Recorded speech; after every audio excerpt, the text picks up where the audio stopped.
Lendo a Bíblia com William Camelo. Dia 12 de junho, 1º a Reis 9, 1 a 10, 29. Salomão terminou de construir o templo do Senhor e o palácio real. Concluiu tudo que havia planejado fazer. Então o Senhor apareceu a Salomão pela segunda vez, como havia aparecido em Gibeon. O Senhor lhe disse: ouvi sua oração e sua súplica. Consagrei este templo que você construiu, onde meu nome será honrado para sempre. Olharei continuamente para ele com todo o meu coração.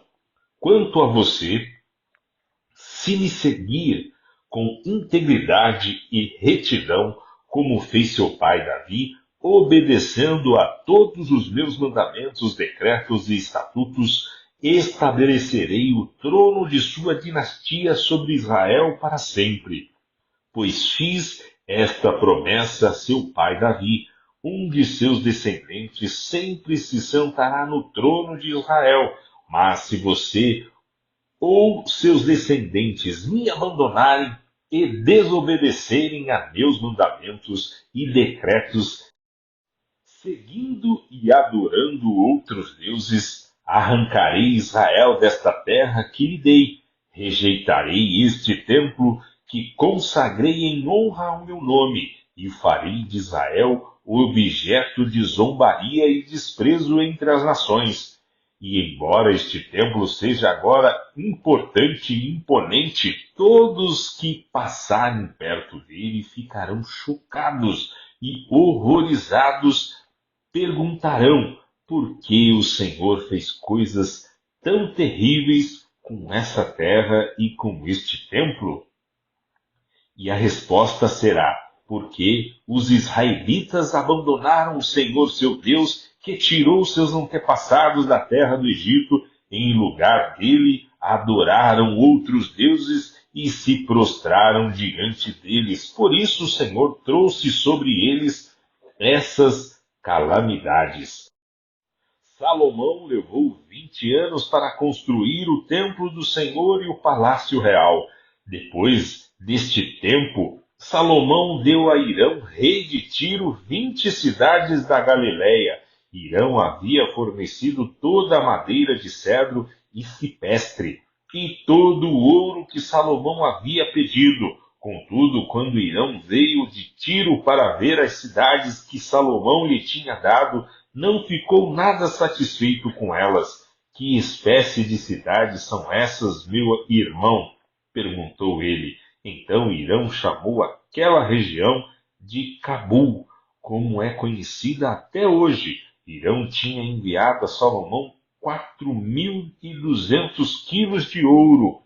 Este é o relato do trabalho forçado que o rei Salomão impôs para a construção do templo do Senhor, do palácio real, do aterro e do muro de Jerusalém, além das cidades de Azor, Megido e Gezer.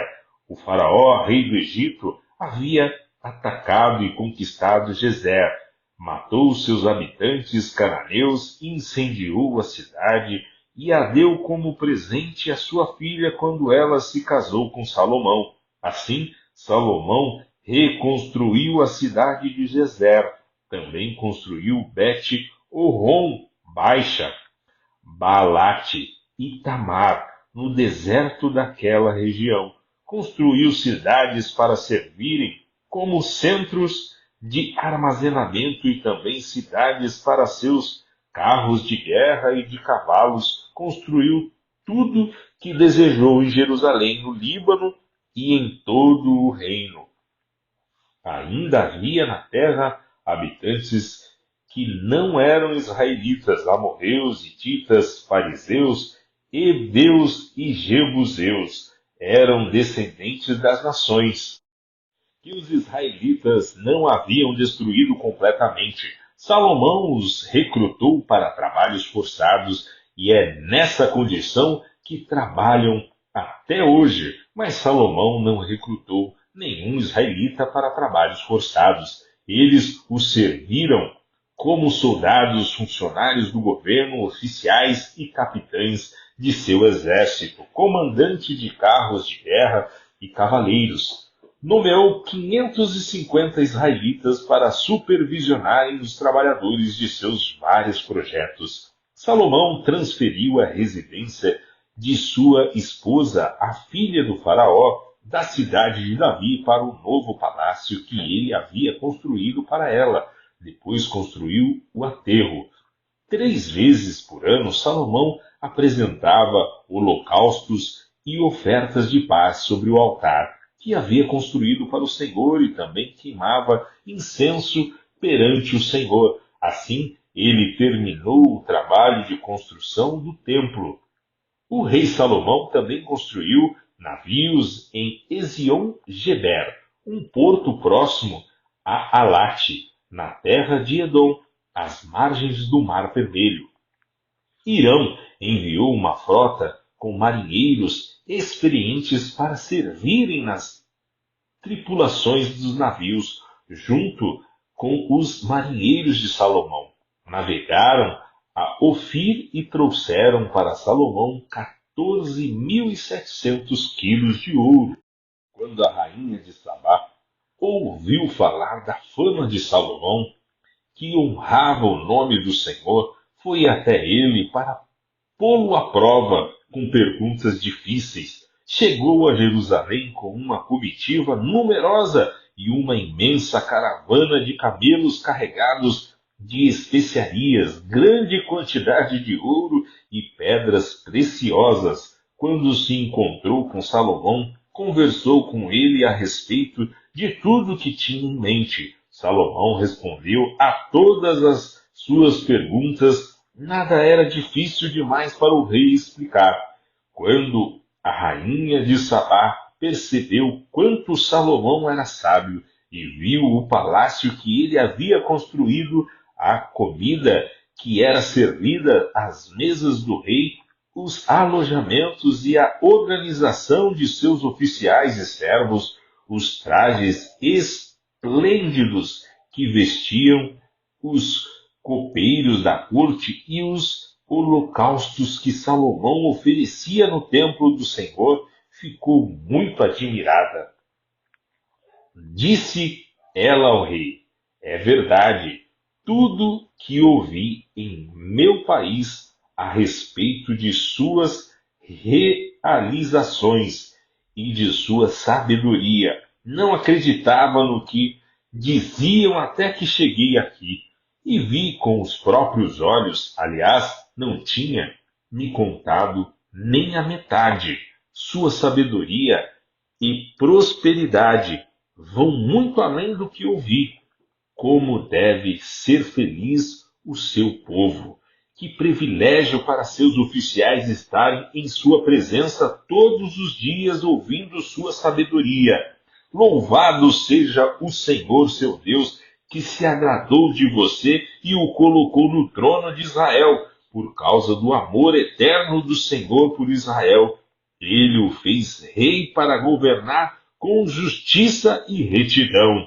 Então ela presenteou o rei com 4.200 quilos de ouros, especiarias em grande quantidade e pedras preciosas. Nunca mais foram recebidas tantas especiarias quanto as que a rainha de Sabá deu ao rei Salomão. Além disso, os navios de Irão trouxeram ouro de Ofir e grandes carregamentos de madeira de sândalo para fazer corrimões para o templo e para o palácio real, e também liras e harpas para os músicos. Nunca antes nem depois se viu tamanho suprimento de madeira de sândalo. O rei Salomão deu à rainha de Sabá tudo o que ela pediu, além dos presentes costumeiros que ele havia entregado com generosidade.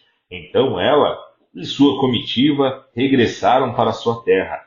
A cada ano, Salomão recebia cerca de 23.300 quilos de ouro, sem contar a renda adicional proveniente dos mercadores e comerciantes de todos os reis da Arábia e dos governadores do país. O rei Salomão fez 200 escudos grandes de ouro batido, cada um pesava 7,2 kg. Também fez 300 escudos menores de ouro batido, cada um pesava 1,8 kg. O rei colocou esses escudos no palácio da floresta do Líbano. Então, o rei fez um grande trono de marfim revestido de ouro puro. O trono tinha 6 degraus e um encosto arredondado. De cada lado do assento havia um apoio para o braço e junto de cada apoio a escultura de um leão. Também havia outros 12 leões, um de cada lado dos 6 degraus. Nenhum outro trono em todo o mundo se comparava ao de Salomão.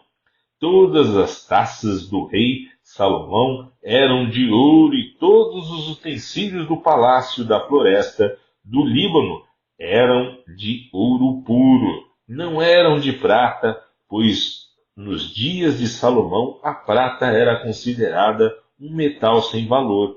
O rei tinha uma frota de navios mercantis que navegavam com os navios de Irão.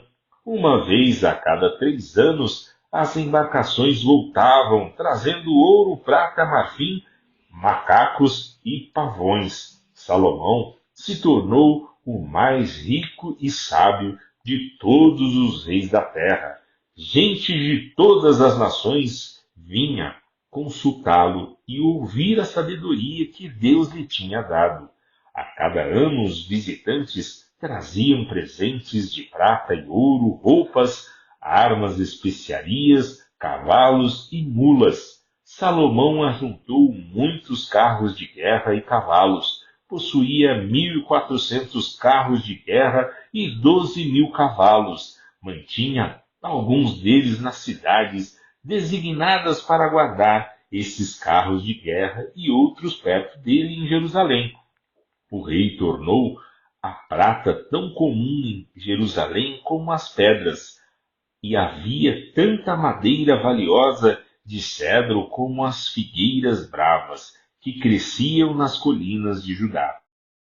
Os cavalos de Salomão eram importados do Egito e da Sicília. Os comerciantes do rei os adquiriam da Sicília pelo preço de mercado. Naquela época, um carro de guerra do Egito custava 600 peças de prata e um cavalo 150 peças de prata. Depois eram exportados aos reis dos Hititas e aos reis da Síria. Atos 8, 14 a 40.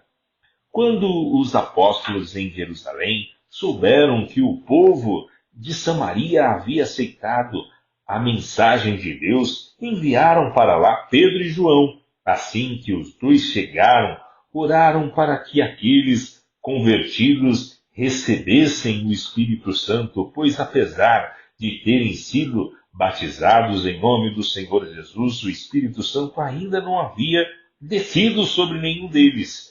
Então deram Pedro e João, impuseram as mãos sobre eles e receberam o Espírito Santo. Simão viu que as pessoas recebiam o Espírito Santo, os apóstolos impunham as mãos sobre elas, e então ofereceu-lhes dinheiro, dizendo: "Dê-me este poder também, para que quando eu impuser as mãos sobre as pessoas, elas recebam o Espírito Santo." Pedro, porém, respondeu: "Que seu dinheiro seja destruído com você, por imaginar que o dom de Deus pode ser comprado.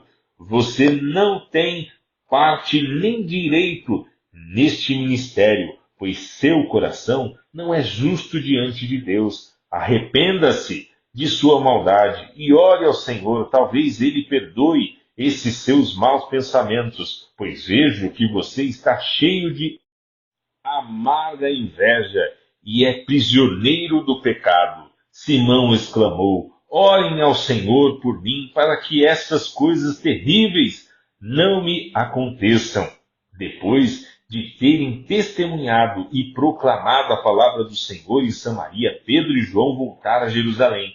Ao longo do caminho, pararam em muitas vilas samaritanas para anunciar as boas novas. Um anjo do Senhor disse a Felipe: vá para o sul, para a estrada no deserto que liga Jerusalém a Gaza. Felipe partiu e encontrou no caminho um alto oficial etíope, o eunuco responsável pelos tesouros de Cândace, rainha da Etiópia. Ele tinha ido a Jerusalém para participar da adoração e estava no caminho de volta, sentado em sua carruagem, lia em voz alta o livro do profeta Isaías. Então o Espírito disse a Felipe: aproxime-se e acompanhe a carruagem. Felipe correu até a carruagem e ouviu que o homem lia o profeta Isaías. Perguntou-lhe: o Senhor compreende o que lê? O homem respondeu: como posso entender sem que alguém me explique? E convidou Felipe a subir na carruagem e sentar-se ao seu lado. Era esta a passagem das Escrituras que ele estava lendo. Ele foi levado como ovelha para o matadouro, como cordeiro mudo diante dos tosqueadores. Não abriu a boca, foi humilhado e a justiça lhe foi negada. Que pode falar de seus descendentes? Pois sua vida foi tirada da terra. O eunuco perguntou a Felipe: diga-me, o profeta estava falando de si mesmo ou de outro? Então Felipe, começando com essa mesma passagem das Escrituras, anunciou-lhe as boas novas a respeito de Jesus. Prosseguindo, chegaram a um lugar onde havia água. Então o eunuco disse: veja, aqui tem água. O que me impede de ser batizado? Felipe disse: nada o impede se você crer de todo o coração. O eunuco respondeu: creio que Jesus Cristo é o Filho de Deus. Então mandou parar a carruagem. Os dois desceram até a água e Felipe o batizou. Quando saíram da água, o Espírito do Senhor tomou Felipe e o levou. O eunuco não tornou a vê-lo, mas seguiu viagem cheio de alegria. Então Felipe apareceu mais ao norte, na cidade de Azoto. Anunciou as boas novas ali e em todas as cidades ao longo do caminho, até chegar a Cesareia. Salmo 130, 1-8. Das profundezas do desespero, Senhor, clamo a ti. Escuta a minha voz, ó Senhor. Dá ouvidos à minha oração. Senhor, se mantivesses um registro de nossos pecados, quem, ó Senhor, sobreviveria? Tu, porém, ofereces perdão para que aprendamos a temer. Espero no Senhor, sim, espero nele, em suas palavras. Depositei minha esperança, anseio pelo Senhor, mais que as sentinelas anseiam pelo amanhecer. Sim, mais que as sentinelas anseiam pelo amanhecer. Ó Israel, ponha sua esperança no Senhor, pois no Senhor há amor e transbordante redenção. Ele próprio resgatará Israel de todos os seus pecados. Provérbios 17, 2-3. O servo prudente governará sobre o filho que envergonha o pai, e terá parte na herança com os filhos de seu senhor. O fogo prova a pureza da prata e do ouro, mas o Senhor prova o coração.